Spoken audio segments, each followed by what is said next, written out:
was December 26th of 2017. The defendant, RaDonda Vaught, was working as the health.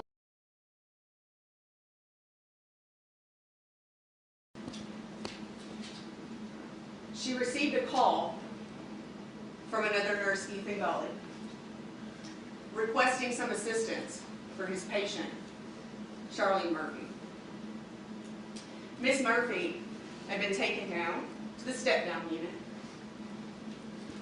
She was diagnosed with a brain bleed, but appeared to be stable. That's why she could move down to the step-down. That morning, one of her doctors had ordered a PET scan. She was to go down and have a PET scan that afternoon. Ethan Gully contacted. I've got word that my patient, Charlene Murphy, needs a second, needs something to get through the PET scan. She's quite claustrophobic. Ms. Vaught agreed to take on Ms. Murphy's care and provide her with sedative.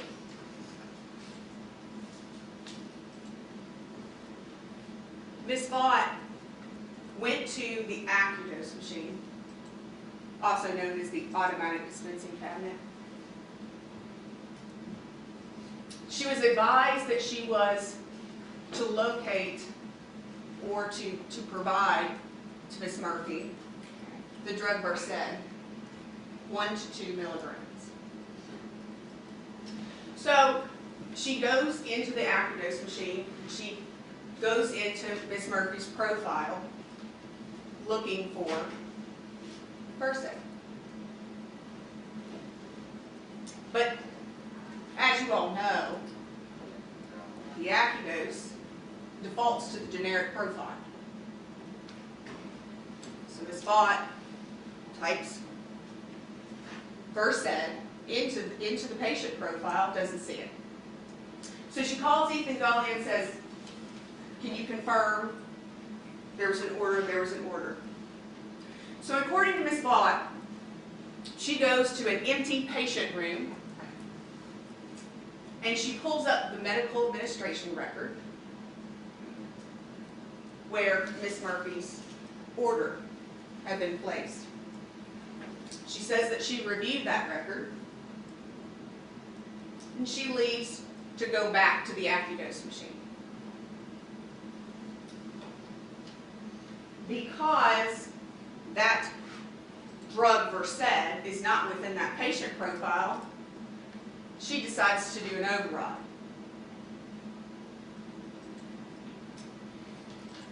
She types in the word Versed, VE.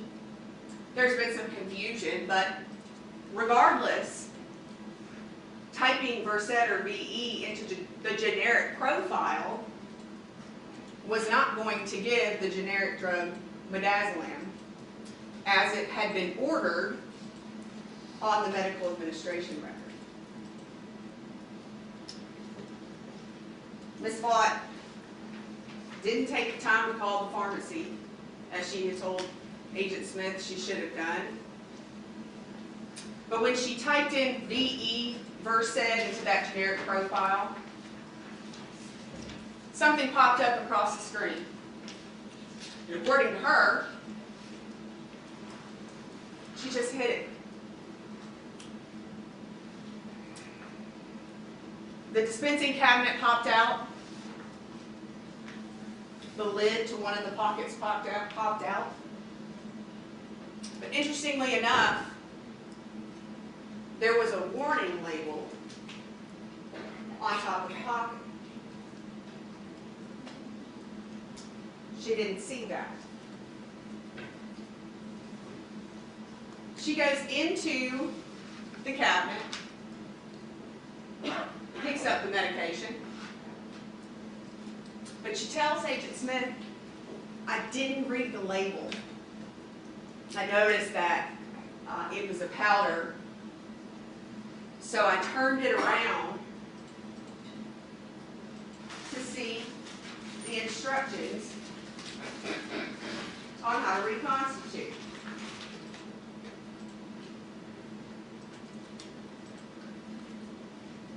Interestingly enough, ladies and gentlemen, there are no instructions on the back of this vial to reconstitute.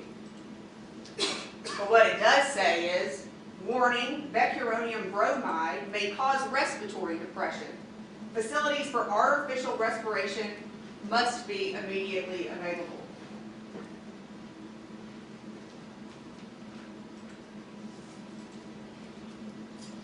She also was not alerted that there wasn't a blind count. Now, as you know from the testimony, anytime a controlled substance is pulled from the Pyxis machine or the Acudose machine, you must do the blind count. But that obviously didn't alert Ms. Vaught. She again told Agent Smith she thought it was odd that midazolam or Versed was actually in powder form. She didn't read the label, nor did she again acknowledge the red warning that says paralyzing agent. She goes off to the supply room to get 2 cc saline syringes, alcohol pads, a needle, and a sticker containing the patient's barcode, and gathers other identifying information about Miss Murphy on a note. She places the vial, syringes, alcohol swab in this clear bag. She writes Versed 1 to 2 on the front. As you know from the testimony, she had an orientee, Darren Crooks. And Darren Crooks was also a registered nurse. And he is present with Ms. Vaught the whole time that she is accessing the Acudose machine. She never asked Darren Crooks to double check the medication behind her, since she had utilized the override function. Now, she and Mr. Crooks head down to the PET scan to look for Miss Murphy. She states she walks about 5 minutes. Remember, walking with this clear bag with this vial inside, obviously never takes the time to look at it. The defendant and Darren Crooks arrive at a PET scan. And as you heard from the testimony from Rebecca Smith, who was the PET scan tech, she sees them coming on the monitors. She heads out. She greets them when they arrive. The defendant Vaught says, "Is that the Versed patient?" Rebecca Smith found it a little odd. But she does say, and she did testify, Ms. Smith, that the defendant never inquired about the scanner to scan the medication. In fact, she never said another word to Ms. Smith the whole time that she was down to give the medication to Ms. Murphy. She never asked about the isotope, how long that would last, whether it had been given, or even any details about Ms. Murphy's scan that was coming up. What Rebecca Smith found odd was that Ms. Murphy never opened her eyes. The defendant never inquired about it either. The defendant did not assess the patient's vitals, Ms. Murphy's vitals, prior to preparing this medication. And as we've heard in the testimony, Versed, the drug that, midazolam, the drug that was supposed to be given, can cause respiratory depression. also low blood pressure. You heard from Donna Jones. It's important. It is important. Even if they're not hooked up to telemetry, it is important to access, to assess that patient. Make sure they're okay, that they are going to be able to tolerate this medication. According to Dr. Zimmerman, Dr. Neely, Diane Moat, Shirley Pickering, and Donna Jones, it absolutely would have been proper to do an initial evaluation of the patient prior to giving midazolam Versed. The defendant did no such exam. Instead, she advised Ms. Murphy she was giving her something to relax. And Rebecca Smith watched as Ms. Vaught pulled out the saline syringe with the needle and injected the saline into the vecuronium bromide bottle, shook it around, rolled it around. She reconstituted it in Rebecca Smith's presence. She then used the same needle and syringe to remove the full amount of vecuronium into the 10 cc syringe. Rebecca Smith then watched the defendant give the vecuronium to Ms. Murphy.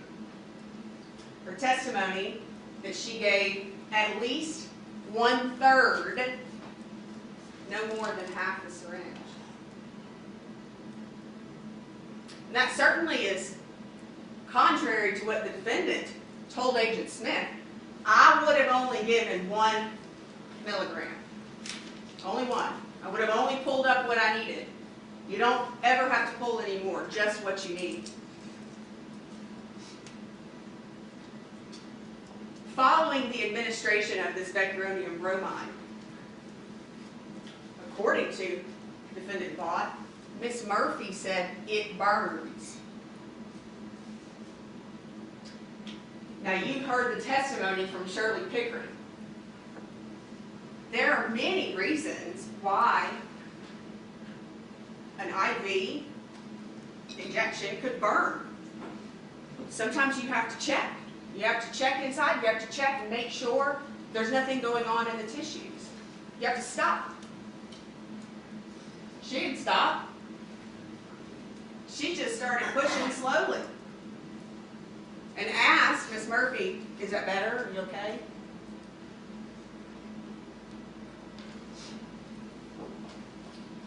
Without completing an assessment of her vitals following the flush down her IV, or without monitoring her oxygen levels for a period of time, or even waiting to determine whether a second dose would be necessary.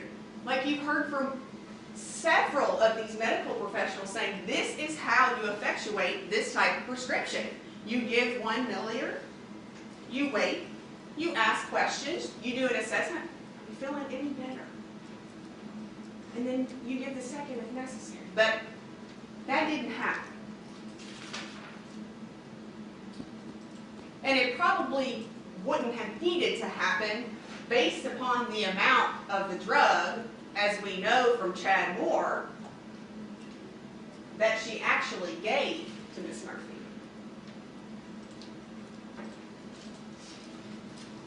The defendant and her orientee left prior to Rebecca Smith taking Ms. Murphy into that side room to wait on her scan. There's been some confusion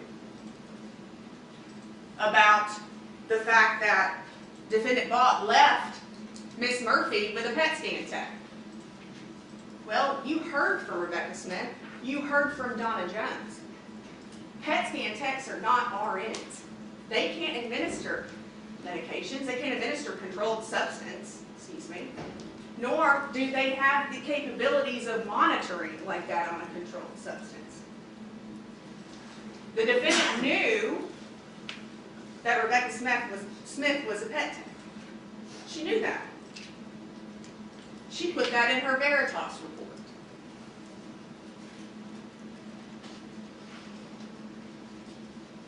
The defendant then abandons Miss Murphy in the PET scan area.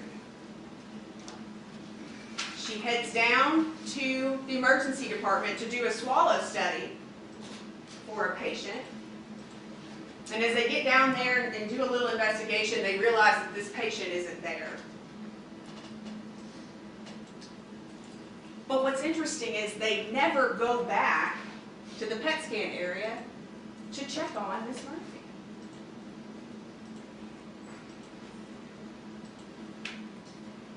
Gross neglect of an impaired adult resulting in serious harm. A person who commits the offense of gross neglect of an adult is guilty of a crime. Count 1 of the indictment, gross neglect of an adult. That the defendant knowingly, other than by accidental means, grossly neglected an impaired adult. The elements of gross neglect of impaired adult. For you to find the defendant guilty of this offense, the state must have proven beyond a reasonable doubt the existence of the following essential elements. Adult. A person 18 years of age or older who, because, in this case, of physical dysfunctioning, Ms. Murphy was hospitalized. She was unable to manage her own resources. She didn't have the medical training, that's why she was in the hospital. She relied on doctors and nurses such as RaDonda Vaught.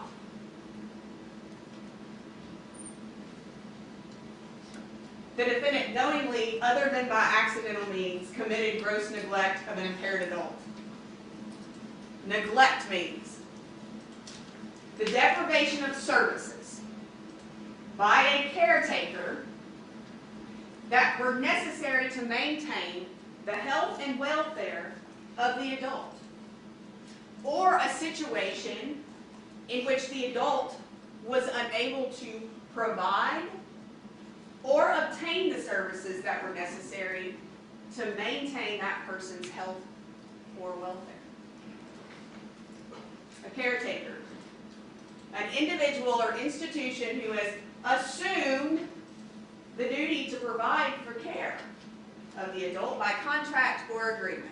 Ms. Vaught was employed as a nurse, employed as a caretaker with Vanderbilt University Medical Center. Now let's talk about some of the testimony that you heard constituting the essential elements of gross neglect. The defendant knowingly, other than by accidental means, failed to follow the 5 rights of medication administration. The defendant failed to check the medication prior to administration in the PET scan, and failed to require the orientee, such as what Ms. Donna Jones discussed from the stand, Darren Crooks, to check the medication. There was no scanner in the PET scan area. I've heard from multiple witnesses. The 5 rights would have been necessary. Double checking that medication, having someone else there who was there to check that medication. The defendant failed to administer the proper dose of medication when the order was directed as 1 to 2 milligrams of midazolam. When she got to the PET scan area to see Ms. Murphy, she didn't check that vial. She just started reconstituting. She pulled up 10 cc's, and according to Rebecca Smith, just had to be a third, probably no more than half. She knew. She had the training as a nurse. She knew how to read prescriptions. She knew how to read vials. She knew what was required. That's not an accident. The defendant knowingly, other than by accidental means, failed to assess Ms. Murphy's vitals prior to administering what she believed to be a sedative per se, other than by accidental means. RaDonda Vaught knew what was required of her. She had schooling. She had nurses training at Vanderbilt University. And for whatever reason, she just didn't do it. The defendant knowingly, other than by accidental means, failed to properly assess Ms. Murphy following administration of what she believed to be a sedative, especially after Ms. Murphy advised that the medication burned her. You've heard from multiple witnesses. You have to remain with the patient. You have to monitor that patient. Even if the patient is not hooked up to telemetry, it's still so important. You don't know if they're going to have an adverse reaction. Now, the defendant takes the position, well, the doctor said she did not have to go down there and monitor. But you've heard from the witness stand what monitoring actually means. It means going down with telemetry, being hooked up to telemetry. That doesn't absolve an RN who's giving a controlled substance, or supposed to be a controlled substance, from having to stay with that patient to make sure that that patient's health and welfare is taken care of. It doesn't absolve her of that. She is the holder of the medication. As Donna Jones said, the buck stops here. Stops with you. You gave that medication. The defendant knowingly, other than by accidental means, abandoned Ms. Murphy after administering the medication. The defendant failed to remain with Ms. Murphy until she could be passed off to another provider with the same ability and skills for monitoring. That wasn't Rebecca Smith. She told you that wasn't her. Essential elements: gross neglect of an impaired adult. The defendant knowingly, other than by accidental means, committed gross neglect of an impaired adult, and that the gross neglect resulted in serious mental or physical harm. And unfortunately, Ms. Murphy is no longer on this earth.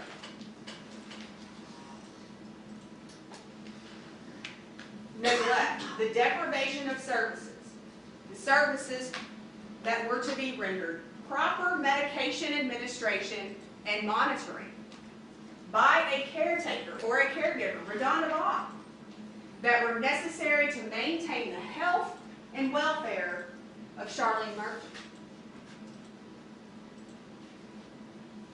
Not by accidental means. The defense will tell you this is an accident, it's a mistake. RaDonda Vaught probably did not intend to cause harm to Ms. Murphy, but she made a knowing choice. And that choice was not to follow her training, her protocols, not to follow those 5 rights, not to properly assess and check vitals, and not to remain with the patient for proper monitoring. That was her choice. Her choice.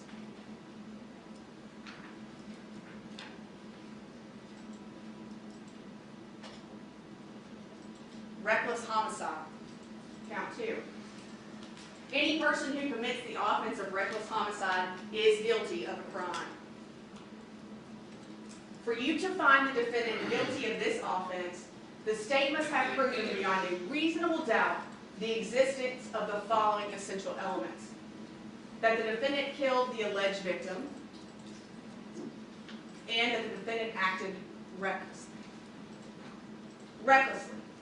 Now, the state is not asserting that RaDonda Vaught intentionally or with malice killed Charlene Murphy. This is not an intentional crime.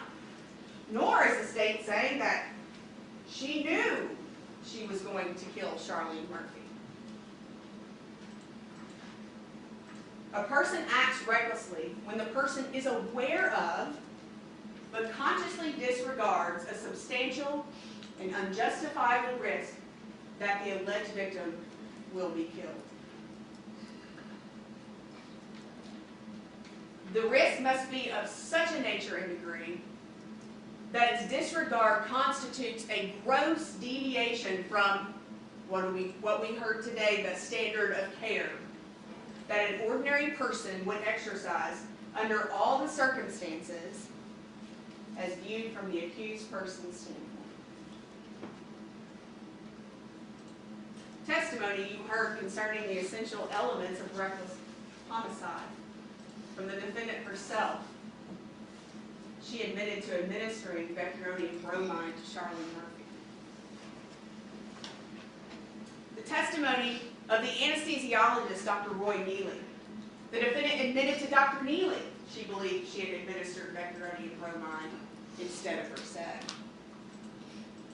Dr. Neely testified at the time of the PET scan the brain bleed was stable. The administration of vecuronium bromide without intubation can cause weakening of lung functions, lose the ability to breathe without ventilation, paralysis of the body. Dr. Neely testified about how Charlene Murphy was presenting later in the evening. And in fact, you all were able to see a clip of how Charlene Murphy presented after she coded and was brought up into the neuro ICU when she was intubated and presenting with myoclonic jerks. Same types of jerks that Dr. Neely testified about.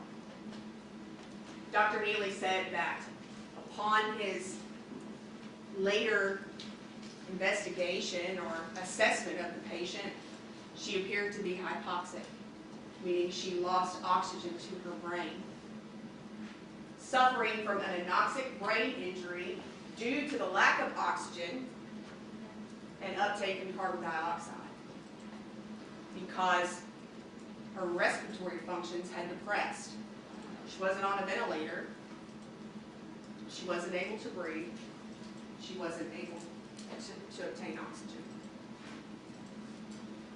The last question he was asked on the stand, would she have been declared deceased in the PET scan unit had she not been resuscitated? And had she not been resuscitated, he acknowledged that. Now you heard last night the testimony from Dr. Lee. Based upon new evidence confirming administration of vecuronium bromide to Ms. Murphy at the hands of the defendant, Dr. Lee amended the cause of death to intracerebral hemorrhage to acute vecuronium intoxication.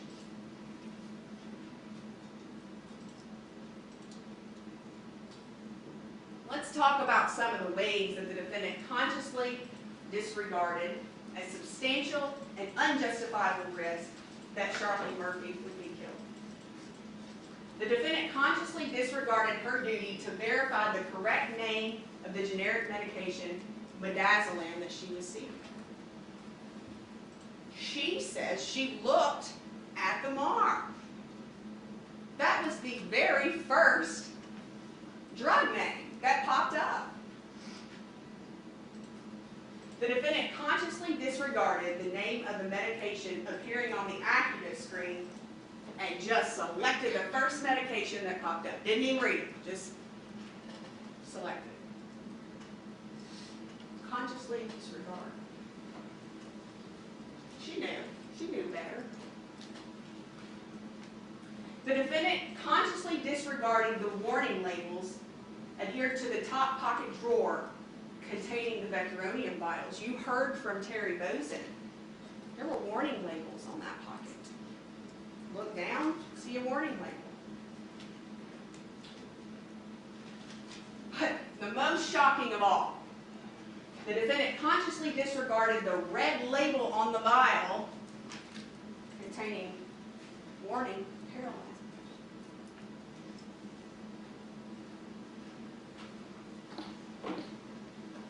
The defendant consciously disregarded the fact that midazolam, Versed, should not be reconstituted. And what is even more shocking about that fact is that she pulled midazolam, the exact same prescription as ordered to Ms. Murphy, for another patient 21 hours prior utilizing the override function, and she pulled it correctly. And she held that drug in her hand. And you saw from the witness stand the differences in the vials between the Versed, the midazolam, and the vecuronium bromide. Less than 24 hours. The defendant consciously disregarded the fact that a blind count of a controlled substance would have actually been required should she have pulled the proper medication. The defendant consciously disregarded the fact that she was allowing herself to be distracted when pulling a controlled substance. You heard from Donna Jones. I can't be distracted when I'm trying to prepare medications. I have to do this on my own. That's important. The defendant told you in her interview with Agent Smith, and you'll get to take that interview back to the jury room, I definitely should have paid more attention. I should have called the pharmacy. I shouldn't have overridden the medication because this wasn't an emergency. I should have double-checked the medication before I ever pulled the medication to make sure that it was the right medication. The fact that the medication had to be reconstituted should have thrown up a red flag. Consciously disregarded. The defendant consciously disregarded all safety protocols that were put into place for the safety of Charlene Murphy. These protocols put into place for the safety of the patient. The defendant's education, training, and work experience regarding patient safety during medication administration made her aware of the risk. Aware of the risk. She was a registered nurse. She held a license. She had the training. She had the experience, or she wouldn't have been a help-all and a precept. She tells Agent Smith she wasn't overtired. The floor was not understaffed. And she felt comfortable in her role as a help-all, especially with an orientee. How does one blow through so many warnings without consulting their training, education, and experience? Or at times, common sense. No, the defendant did not intend to kill Miss Murphy, nor did she knowingly kill Miss Murphy. But the law holds one accountable for being aware, but not acknowledging the substantial risk of death that can be inferred upon improper medication administration.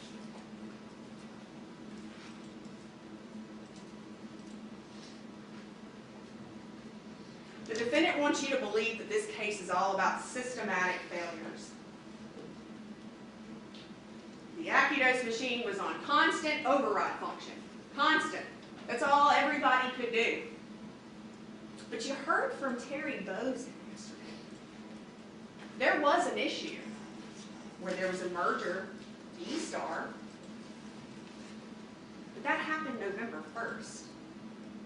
And she was able to give the exact dates, November 1st to November 13th. That's the time that we had the issues, but we had to get it cleared up quickly. As one could imagine, the magnitude of people and professionals working at that hospital needing to utilize medications. In fact, she testified that by the time December of 2017 rolled around, 3% overrides for medication. Now, that doesn't sound like what the defendant is asserting. There was no scanner in the PET scan. Systematic failure. Yes, a scanner may have prevented the administration of this medication. But think back to a time when there was no technology. Nurses had to utilize the 5 rights, their own senses, their own documentation. The 5 rights. Have somebody else check that medication. You heard that from Terry Bozen. Heard that from Donna Jones today. It's necessary. That's how mistakes are prevented. The defense wants you to believe, since the doctor ordered Ms. Murphy to go to the PET scan and monitor, that the defendant would be absolved of her duties to check the patient and monitor after administration. We've already discussed, that's not what monitoring actually means. It means going with the telemetry. It does not absolve a nurse of her duties when she takes a hold of a medication and provides it to a vulnerable patient.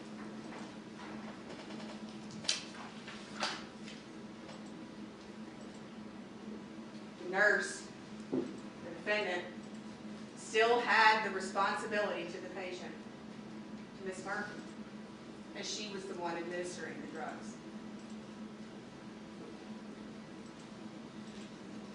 She was responsible for Ms. Murphy not only after she gave her vecuronium, but even for a sedative like midazolam, like she was supposed to give. The defendant told Agent Smith in her interview, I only pulled Versed once or twice, but that was an incorrect assumption, as was told from the proof. And according to her AccuDose records, again, she pulled the exact same medication less than 24 hours before, utilizing the override function, but she did it correctly for that patient.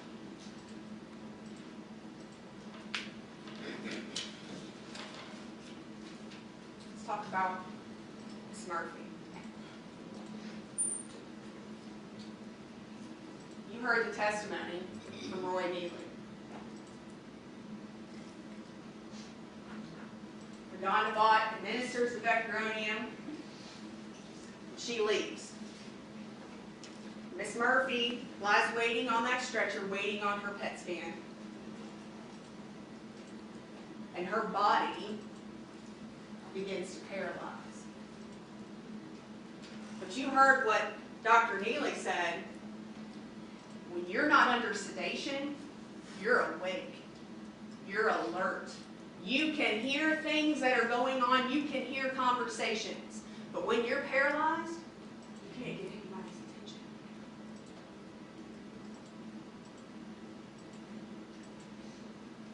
As her body began to seek paralysis, her lungs started to depress until she had difficulty breathing, less oxygen, more carbon dioxide, and eventually she would fall asleep, become hypoxic from the lack of oxygen that was to her brain, suffer an anoxic brain injury, and into a cardiorespiratory event.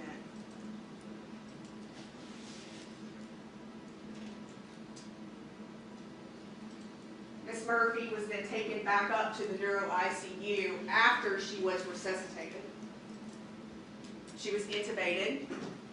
The family saw her. She was basically on a machine to keep her breathing on her own. And the doctors opined that she had suffered from an anoxic brain injury. According to Chandra Murphy, who was the first witness that testified, she found it so odd that someone could go down to the PET scan area and come back essentially dead. Based upon the condition of Charlie Murphy, this poor family had to take her off of life support.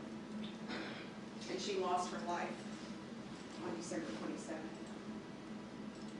All because the defendant, RaDonda Vaught, just made poor choices. But poor choices have consequences. This was a human life, a life that she had responsibility over because she was the professional. She maintained that license. She chose to disregard all of her training, all of her education, and common sense in not acknowledging what proper procedures needed to be utilized on that day.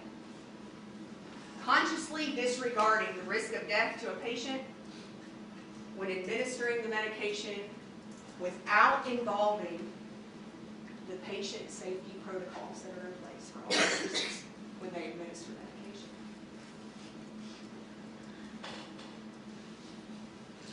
Choices to neglect and abandon Miss Murphy after administering vecuronium bromide.